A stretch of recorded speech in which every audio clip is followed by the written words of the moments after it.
nombre es Yanela Victoria Quispe Toledo, soy estudiante de la carrera de Terapia Física y Rehabilitación en la Universidad Privada del Norte. El día de hoy voy a presentar los focos de auscultación cardíaca mediante un body paint. Ahora continuamos con la ubicación de los focos. Tenemos el foco aórtico. Este va a estar ubicado en el segundo espacio intercostal, en la línea paraesternal derecha. Aquí se va a escuchar a la aorta descendente. Luego tenemos el foco pulmonar, que va a estar también ubicado en el segundo espacio intercostal, en la línea paraesternal izquierda. Aquí en este lugar es donde mejor se va a escuchar los ruidos de la válvula pulmonar. Luego tenemos el foco tricúspide, que va a estar ubicado en el apéndice sifoides o en el borde paraesternal izquierdo. En este lugar hay más contacto con el ventrículo derecho.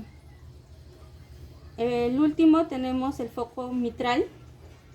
Este va a estar ubicado en el quinto espacio intercostal, en la línea medioclavicular izquierda. Es donde mejor se van a escuchar los ruidos generados por la válvula mitral, debido a la posición que tiene el ventrículo izquierdo con el mayor contacto a la pared. Eso es todo, gracias.